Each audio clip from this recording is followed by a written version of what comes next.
Y'all ready to be history? Get started. Welcome. Hi. Hello, everyone. To the Pro Audio Suite. These guys are professional. They're motivated. With Text the VO stars. George Whitham, founder of Source Elements. Robert Marshall, international audio engineer. Darren Robbo Robertson. And Global Voice. Andrew Peters. Thanks to Tribooth. Austrian Audio. Making passion heard. Source Elements. George the Tech Whitham. And Robbo and AP's international demos. To find out more about us, check theproaudiosuite.com. Line up, ladies! Here we go. And welcome to another Pro Audio Suite, thanks to Tribooth. Don't forget the code, TRIPAP 200. That will get you $200 off your Tribooth. And Austrian Audio, making passion heard. What you have heard is lots of podcasts through the year. And so we're going to talk about some of the ones, the highlights, I think, that we've had. Have we had any? Yeah, exactly. Well, that sounds I'm good. actually scrolling back through our episodes of the year. I mean, we record so much content. I mean, how in the heck can you summarize what we went through in this year? Because it's... I can't remember what I did yesterday. Yeah. As a show, we actually had a really good year. Absolutely. The show's actually done well. We had some good spats, didn't we? I mean, We isn't the did. big thing about the year the passport? Wouldn't that be one of the biggest things of the year? Well, that would be Well, one of the it's biggest things. big Our news biggest, for our us. biggest episode for the year from memory was the episode where we talked about weird direction in sessions. You know, like the weirdest thing you've heard. That was our biggest. That was our biggest downloaded one. Yeah, Really? that's the one that gets reactions for sure, because everyone goes, "Oh, well, I've got one." Yeah, Yeah. Can you make it? Can you make it sound like you're dead inside and all that sort of stuff? What a direction! I Can you do make it sound easily. like AI? Well, Yeah, exactly. That's right. Well, the story that kicked off the year on our episode list on the 14th of January was the Austrian Audio joins DPA. So that was Wow, the big that's story. right. in the story for the year. I just kind of forgot about that in the first place. That's right. Yeah, it's Yeah. been very quiet since that was announced. You would never really know. No, They're not stepping on each other. It doesn't No, seem like it's- which is DPA great. wanting to get to, involved with the Austrian Audio. It's just they wanted to build their portfolio. And I should have brought my fantastic. DPA microphones to the Messiah. I could have Right. brought my 4011s. Yeah, your 4011s would have been appropriate. Are they still in good shape? They the are. DPAs? Yeah, they're tough to use because they're 192 volts, so they need a special preamp and. Oh, blah, that's blah. right. Yeah. That's right. Absolutely. But yeah, that's how we kicked off the year. And then the passport was here. That was like a big deal, obviously. And so we talked a lot about the passport. We demonstrated it. We used it. We did user guides. We really we really got into well, when you say elevating two-way we, I recording. think you did the user guides, George.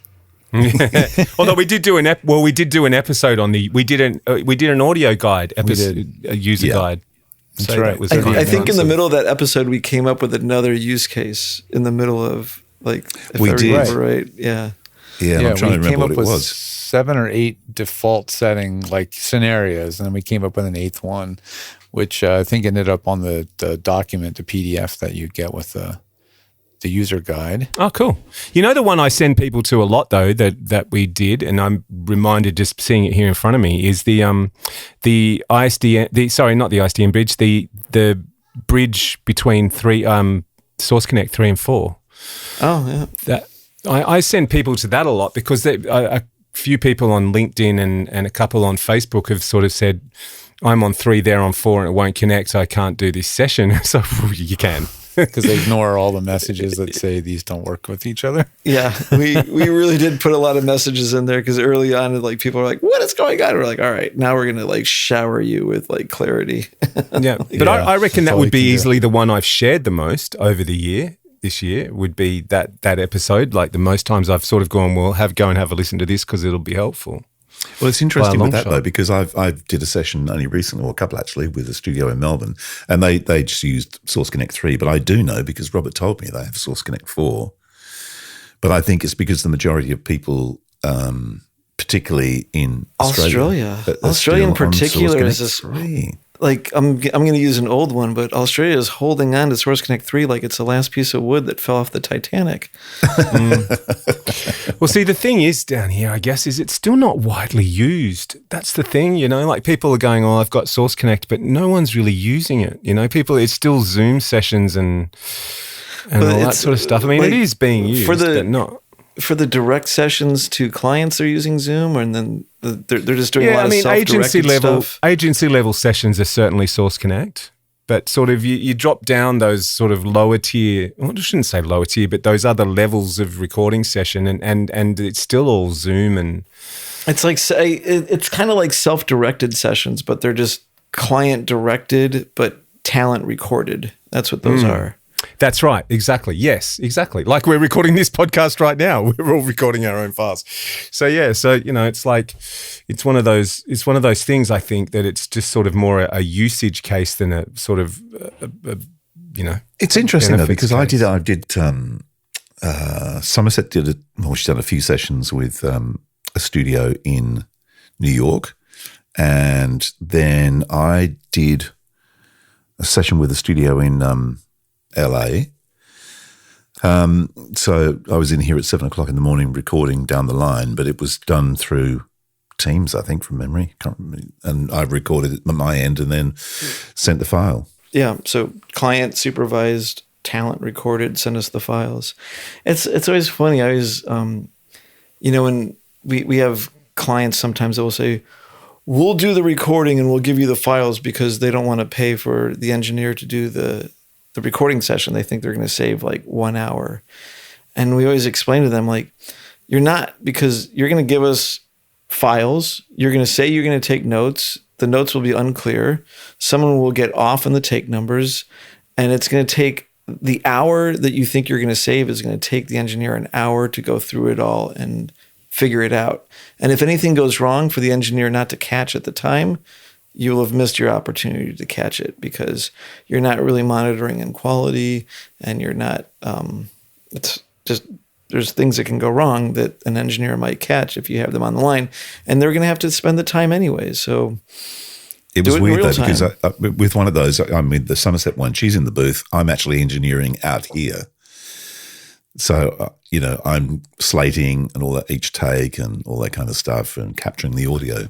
Right. And what really should have happened is you should have been like, Somerset is $500 an hour and Andrew is $50 an hour or whatever. Exactly. Poor engineer gets paid. Yeah.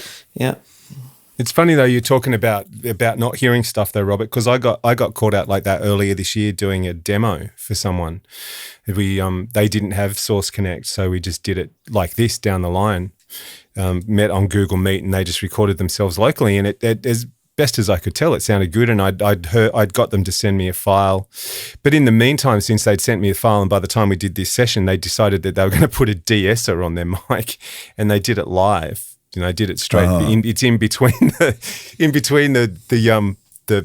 microphone and the computer, and they'd put it in there, or in between that and whatever they were recording on. So it burned into the file. So yeah, so it sounded okay when I was talking on there, but as soon as the file arrives, it's like, oh, fuck, where's all the yeses gone? Right. So it's like, and it's like, especially with platforms like Zoom and Teams, because there's all kinds of noise reduction. So there might be a fan and a who knows what going on in the background, and those systems are pretty good at getting rid of that from the point of view of a meeting room. But then when you get the file, you're like, oh crap, there's a whole bunch of crap here that we could have dealt with better. Deal with. Yeah, you got to deal with it now. That's right. And also you have no idea what the levels are. You get the file, it could be, clipping like crazy. You just don't know, or too low or whatever. Yeah. I did it myself the other night. It was like 11 o'clock at night, and I was recording a video. I started this little series, A Minute on Your Mic, that I'm doing on social media. A minute and it was late. Mic?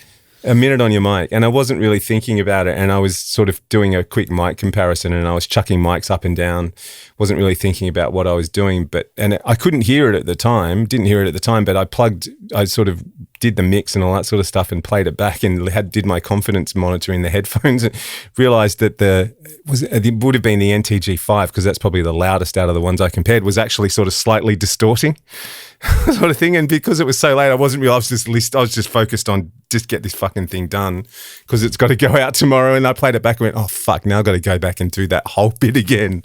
Anyway. Well, that was something we touched on, I'm sure, during the year, as we are talking about things we've talked about during the year. Yeah, we've also gotten to chat with Vanguard Microphones, Derek. I remember. Vanguard. I remember, yeah. And I heard that he's relocated to Pennsylvania, so I reached out to him and I said, hey, mind if we maybe could meet up while I'm visiting? And he said, I think that's on your end.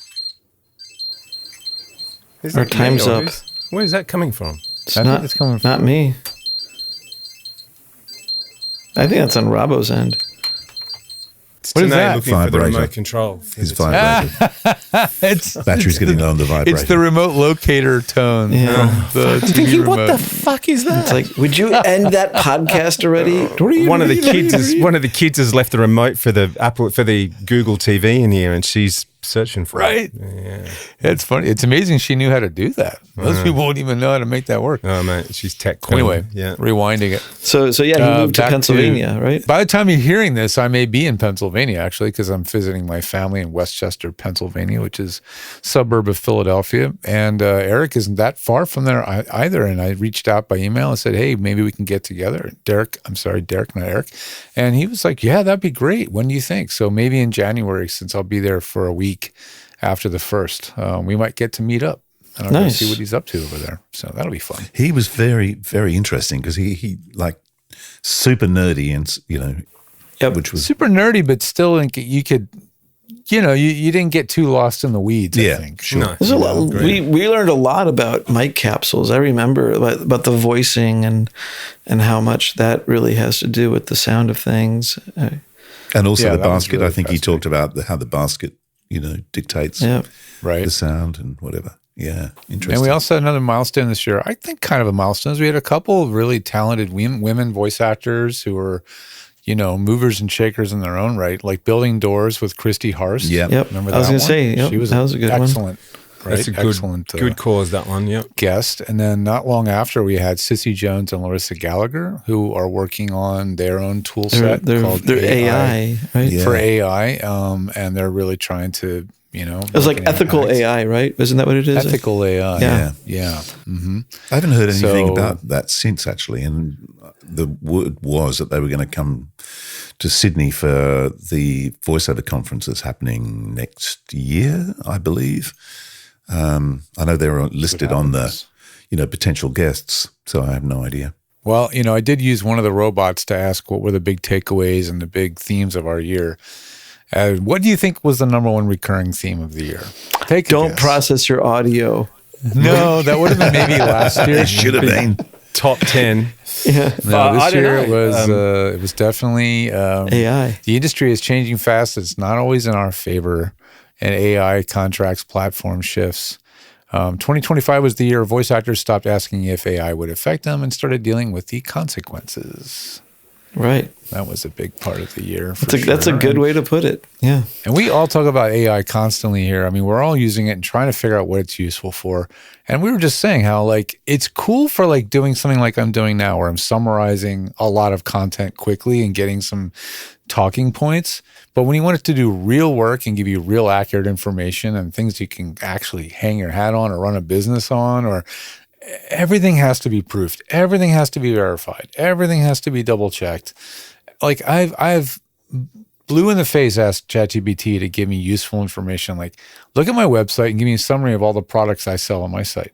Okay, I mean, that's not easy, but it's still something that you could pay a human being an hour to do, $30, $40 to literally make a document, and it would be accurate and you would know it would have everything. Instead, I could spend a half an hour trying to give it prompts to give me something that's useful, that's actually comprehensive and accurate. Ain't going to happen. Not going to happen. Yeah, No I mean, way. that is one of the questions. I mean, just from people trying to hire AI voices, I understand that AI voices from a reuse point of view maybe are more affordable, but when you really look at the recording session and trying to get what you want out of AI, because wasn't one of them that someone did about trying to direct AI and all the stupid crap? Yeah, the stupid crap you'd get out of it. Oh yeah, I mean, he had a guy on recently who claims, he's like, oh, you just don't know what you're doing. He's like a tech nerd, and he's like, you're a bad prompt engineer. Oh, you And just so don't know how to direct a real person. He gave him this massive prompt, with so much direction in it. It was still a disaster. Right. And how was long did still it take you to make that prompt? Right. So how long that could have been 2 words with an actor that can read the room and understand what's going on and get the vibe of the script all at once. It has experience Right. and has a context and has lived a life and all these things, right? But there's other things like with language as well, where I mentioned before a few months ago that someone played me what I thought was a go take for one of the sessions, and they decided to flip and change and got me to do the voice, and it was a female, and I couldn't understand why they didn't stay with what they had because it sounded fine to me. And it was like, there's a couple of words that they were mispronounced, and I'm thinking, well, why don't you just do some pickups? And then it was kind of like I went into the house and I was playing it to my son. He went, "That's an AI." I'm like, holy shit. So it is. And because the AI you had that couldn't- moment too. Yeah, Yes. and the thing was that's why they couldn't get the thing back, because even if they did use the AI, it's still going to make the same mistakes. And even if you use phonetics in the script to, for the AI to get the pronunciation correct, it's so difficult because phonetics change with the accents. So I get sent phonetics, like there's a word from the Middle East or Singapore or something, and they'll give me, they'll spell it out phonetically. But their phonetics is based on their accent. Now, if they're Indian or Chinese or Arabic, the way they say a word is so different to the way we would say it, so their phonetics don't work for us. So if you can't get a human to do it, you got Buckley's of getting a AI to do it. Oh, yeah. And then try to get AI to do the same thing twice, but change one aspect of the performance. Right, you just get a completely Impossible. different thing. Like all of a sudden, it's like, Impossible. yeah. No, you can't do it. You can say, like, I want exactly the same thing. You nailed it, but I need you to just a little something on the branding and the blah, blah, blah. Nope, you get a different performance every time. And that's Not the whole happening. point. You're going to spend more time trying to wrestle AI than having a human interaction with somebody and getting it done quicker with higher quality. And that's right. The question is, I don't think there's any creatives out there. I don't think there's any art director or writer that wants to use AI. I think it's all the accountants and the CEOs and the people that are paying the bills. They're like, you got to use AI. And they don't realize that they're not there making, like, they assume everything gets made with quality because they want it to be quality, and they don't realize they're forcing people to lose quality in their product.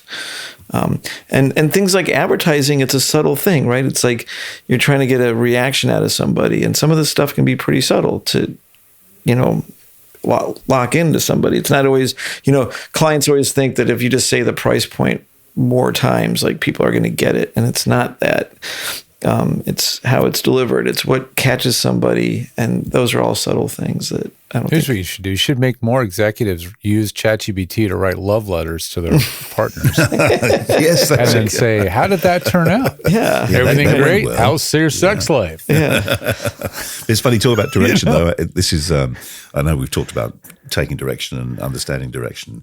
This is the thing you never want to hear. Well, two things, actually. If it's a tag, you put 2 hours aside because I can guarantee that's how long it's going to take to get the tag down. But secondly, when you hear someone go, that was absolutely perfect. I But. love it. But. And you go, oh, mate, as soon as you hear that but after the The perfect, shoe's you going to go, drop. oh, shit, here we go. We're down the rabbit hole. We're not coming out for a while. Can we just try one more? It's never one, though. As No, much it's as they never. say, can we try one more? It's never one. My takes aren't potato chips. Thank you very much. That's right. Yes, Some indeed. other topics that were big recurring themes. Gear matters less than people think, but understanding it matters more. Yeah, that's a Well, good the same one. goes for your room as well. Or Yeah. gear or your rooms. Right. We've preached on that so many times, but it's a recurring theme for sure. It's the right use of the right kind of gear, but not the specific gear. At the right time, in the right place, in your Do you know, chain. it's something that I've changed, and this is going a bit off topic, which is what we normally do. I've got 4 channels in here, but I've cut it down to 2, and I've locked in. Is it the Grace and the two Neve? setups. I have the Grace through the 416 through the Grace, and the 818 through the Neve, and that's it. So I have the Grace. So you're not using the OC8. You were using the OC8 is your Rode setup. Yep. Okay. Yeah. I'm really looking forward to getting the super cardioid version because I think that would be fantastic on the road. as long as you get your mic technique right. Otherwise, I'm hanging out. Well, to try that. it's like not quite as strict as the 416 and not quite as open as the normal 818. Just kind of right in the middle. Yeah. The funny thing about the tube, the line gradient, is that what we call those? The 416s and the like? Yeah, I the think capsule. yeah. Yeah, the capsule's farther from the tip than we all talked about that too, how the capsule is actually quite a bit. So like it's not as, it's harder to make a like really bad plosives on a 41.6. Unless you're swallowing it. Yeah. But it's much harder to really make it sound bad because you never really get that close to the capsule. Whereas a pencil mic, OC8, SC, the SC, it's right there. The capsule's right there, and you can blast the bejesus out of that capsule. I mean, I'm using one here, and I do have the included windscreen, which is actually really effective. But I certainly have a high pass filter on this thing too. you can also use that pop screen in your aquarium if you need. Yeah, that's true. right, exactly. It is not all that different. I heard it sounds pop great screen. if you take it straight out of the aquarium and put it right on the mic. Yeah, that's right. In fact, actually, here's an experiment. I'm holding in my hand the aquarium, the actual $1 pool aquarium filter, and I'm using the stock one that comes with the Austrian. All right, pop See if you away. can hear me. Okay, so Peter Piter, what is it? Please bring pizza pronto. Please bring pizza pronto. That's what the Bandrew says, right? Bandrew's thing, yeah. All right, we'll take that one off. And Okay, wait. Do it without With anything. no pop Okay. shield. Please bring pizza pronto. Please bring pizza Ooh, yeah. pronto. Okay, you can hear the thing clipping. Yeah. And then this is the $1 filter from the aquarium. Okay, here we go. Please bring pizza pronto. Done. Please bring pizza My pronto. God. It did it great. Yeah. Always said, Not bad, eh? Good job. always said you could talk underwater, George. Yeah. George, you got to remove the goldfish from that. But besides that, it's great. Yeah. Yeah, Pretty that's right. similar. Pretty similar. George, that reminds me. Send me a link to whichever ones you use. I gotta get me a few. No problem. I'll send you a bag. You can put some other And stuff. then- Put some other stuff in the bag, please. Yes. Another topic, the other biggie was the myth busting is still one of the biggest things that we do because your audience is drowning in bad advice. You know what? you know? Changing the subject again, I'd like to know who found at O'Hare Airport a bag of hooch in the pot plant outside the airport. I'd like to know too, because that's mine. I want it back. You know about that. I told you about that, Andrew. Yes. I was so pissed off. I want it back. Yeah. That's funny. Oh, man. Yeah. No, it's been great. I mean, we love what we do. I don't know is there anything we would change for next year? Have you guys thought about? I mean, we've dabbled in video, then we backed off on video. Certainly don't expect it to be any more professional. I mean, that would be one thing. Not with me on board. That's for sure. None of us. Well, I'd be curious what you guys think as our audience, like the value of video. Like, have you been missing our video that we haven't done much video lately? We should ask the audience: do we need to do video? Right. Like, Is it we'd like to hear something from feeling you. You're missing out on. Yeah. Because, we used video for a while because we could, and so we were doing it as a team effort. And frankly, I'll be honest, it was me putting a lot of more effort into It was that. a lot of work. because It's the exponential how video much was a more lot work of the video is. right? Yeah. And then it was a team lift because Robbo was still doing his mix and then getting it to sync, and so we used it great. We used it heavily for all of our passport stuff because we wanted to demonstrate it and show it and review it. And then it was like, wait, these long form interviews, do they really help? Does it really matter to have video? Is it I really even that think that important? some people are more open when there isn't video. I think that's true. I think. Yeah. It's more intimate. I think you are. You've got a mask if there's no video. It's interesting how many podcasts I go on these days, though, that are video. Like A lot of them are. Well, video. Yeah. Kirsty Haast Yeah. from Sliding Doors, who I've been on Right. her podcast. That was video. There was Building another Doors. one I was on a couple of months ago. That was video, and there's one that I'm going on just after Christmas, in between Christmas and New Year. That's video. So It seems like you have to do video just to be relevant in the industry. But my question to the audience is, like, I know a lot of people that It's marketing. listen to video, like there's a video podcast and they're out walking the dog, just listening to it.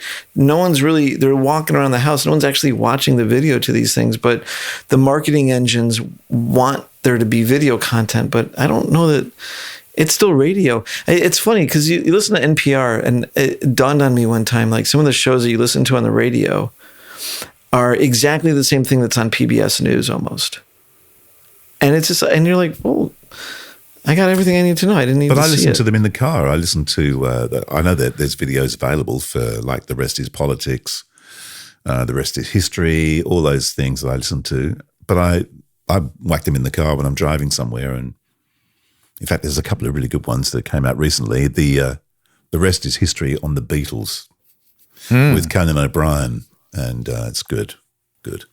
It's interesting hearing you say, though, Robert, it's still just radio, because radio is going so video these days, it's not funny. You know, they're setting up their studios for video. They're basically building on-air studios around a video camera and lighting and all this sort of stuff. It's true. I know. They're going the other way. And, So much for and what having I'd a like to head for see radio. is the podcast that's video only without any audio. How will that work out? I think it would have been great in the 20s. Yeah. Well, I mean, I think it's in our name, though. I mean, we are the pro audio suite. So, you know, we're not the pro video suite. So I think audio only fits us anyway, right? Yeah, the Even product's though a I'm bit the dubious. sucker that gets to deal with it. But I don't most doubt of that them. we're going to be forced to have to do video to take it to the next level. Let's put it this way, Robert. You remember I sort of forced you to do video. You were not. You were I the was one not that happy was like, about it. I used to You were write very- some I snarky was- emails about that. No, I mean, a year ago, I was very bullish on the video, man. I was pushing it hard because that's what everybody was talking about. I was like, But I got to like, take a shower. Shit. Like, I know. I can't fire up a Right. joint while I'm. I gotta brush my teeth. yeah. Yeah, no, it's like but in the end, the real value is what we're talking about, and the video supports it, but it's a marketing tool. And I'm not worried about. In fact, my own podcast went on hiatus in May. I haven't released anything since the beginning, like the middle of the year, and it was because video was dragging me down. I was just like, I can't keep up. I have too much to do. So I'm going to relaunch my podcast in 2026 as an audio podcast. I've got a fellow who is a client of mine and decided to step up and do a bunch of mixes for me, just gratis. His name's Rob Ryder. And he's a good producer. He does great mixes and great edits. And so we're gonna release a bunch of stuff that my George the Tech podcast recorded over the year. That's just been sitting in the can. And I'm glad because now it'll get out there. And we've got great interviews waiting. And you're going to release that as Growell audio only, and like, and it'll be audio only. But at least it's going to be heard. let's do a video let's just do a video podcast and just put bars for all the video. And there you go. Like, done. Well, since we're plugging new podcasts, I'm starting a new one in the new year too. It's a radio one. you? Yeah, it's called It's Not Rocket Science. It's about radio imaging, but it's not about, you know, this plugin and that plugin and all that sort of stuff. It's actually about the science. Why do we need radio imaging? You know, different ways to approach it, and the views of some very impressive people. Duncan Campbell, who's the group program director of the Australian Radio Network here in Australia, and a guy called Phil Dowse, who is an international, he's an international radio consultant who's making big waves in Europe at the moment and stuff like that. So talking to some friends of mine and getting their thoughts on radio imaging and different ways to think about it and how it should be used and where it should be used. So that'll be in the new year's. And it's funny, you know, like it is hard work, but at the same time, I find I come away with it learning a whole bunch of stuff too, which I can then put into my own work. So it does have its rewards. It's a funny thing too, because it's like radio imaging, but it's radio. There's no visual imaging. There you go. It's image, you know, it's like. Well, you're creating a mental image. That's exactly. right. Yeah. Mm-hmm. Yeah. My friend Jody Krangle has a great show called The Power of Sound, you know? Yeah. And ironically, even though she kicked and screamed and dragged her way into video, she's doing video, and she's been doing it for 6 months now.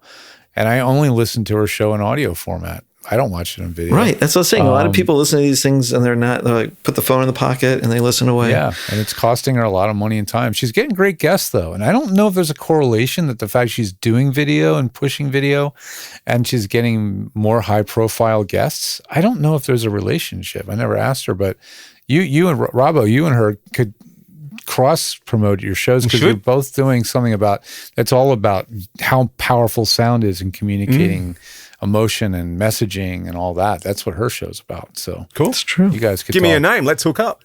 I will connect you with Jody Krangle. She's great. She's in Canada.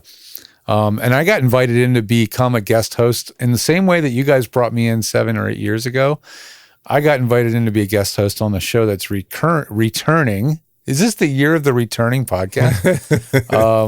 There's a show called VO Meter that my friends from GVAA. Oh, come on, dude! I'm gonna really botch the names right now because I have to bring them up on demand. GV Anonymous. What is it? You've heard of GVAA? I have, right? actually. The Global Voice Acting Network. Yeah, actually, I did. Paul Stefano.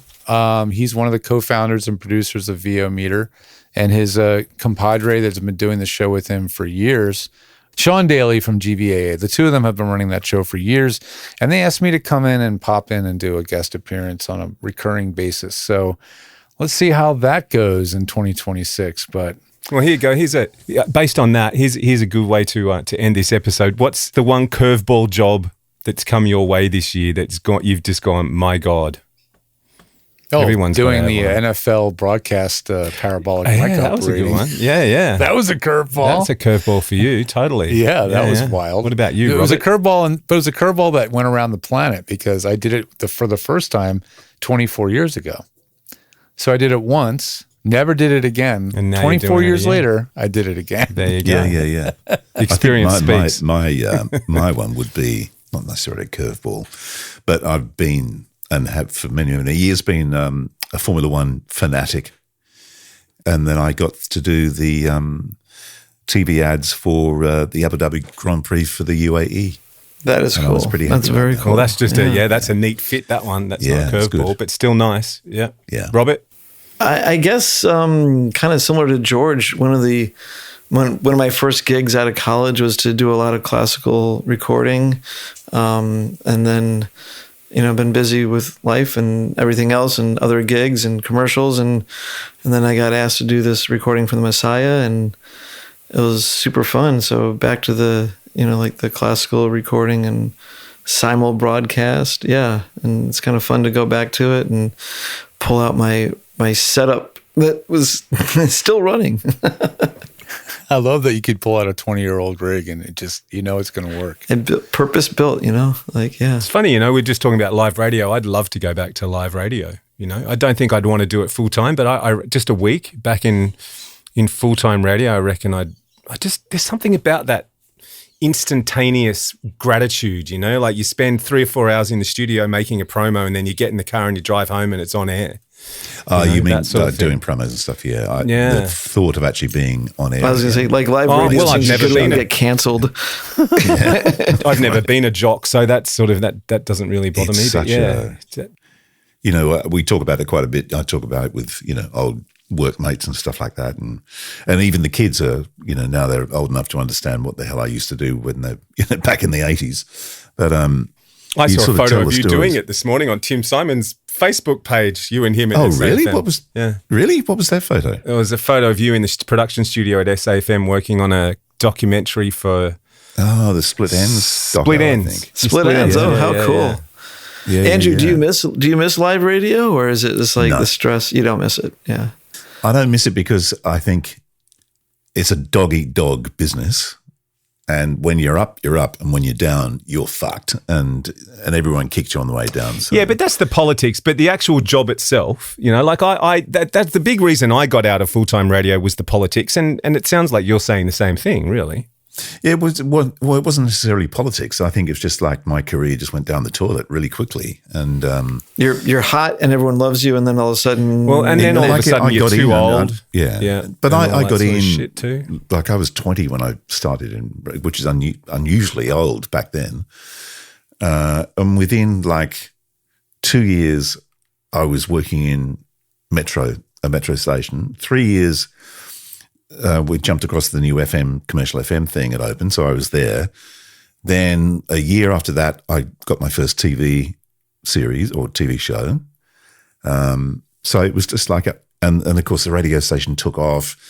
My television career took off. So the 80s was mental for me.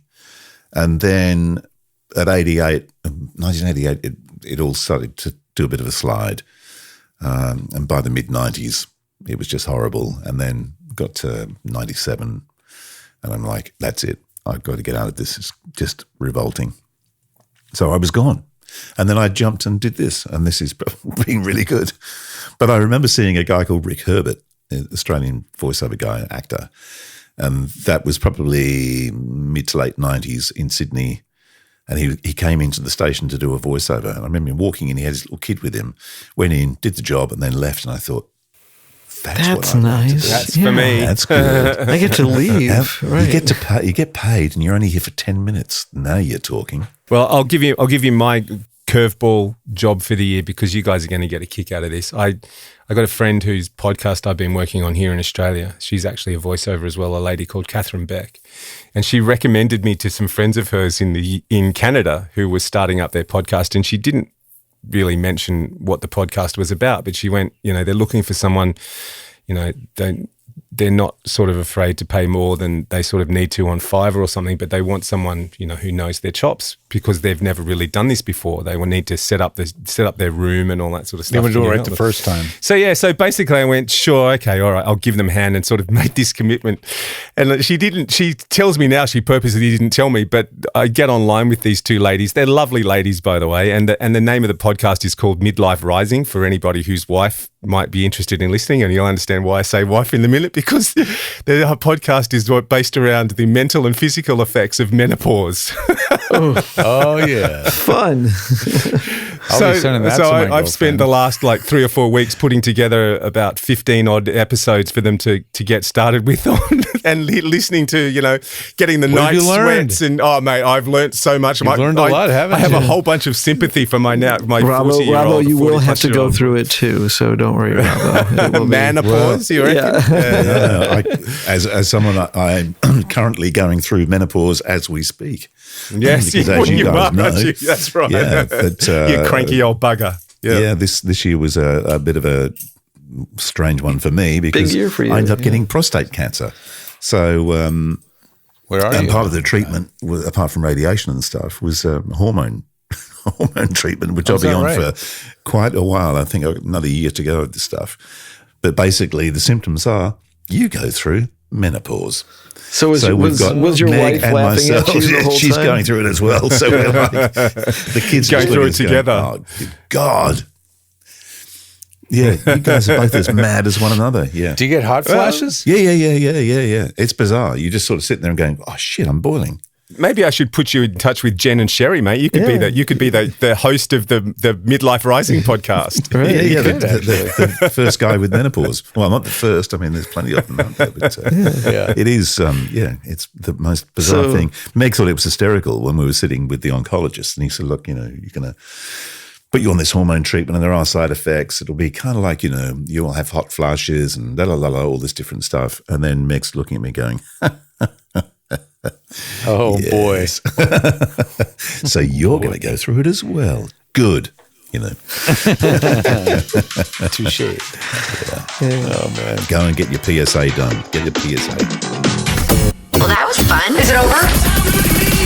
The Pro Audio Suite, with thanks to Tribooth and Austrian Audio. Recorded using Source Connect. Edited by Andrew Peters and mixed by Robbo. Got your own audio issues? Just ask Robbo.com. With tech support from George the Tech Whitham. Don't forget to subscribe to the show and join in the conversation on our Facebook group. To leave a comment, suggest a topic, or just say g'day, drop us a note at our website, theproaudiosuite.com.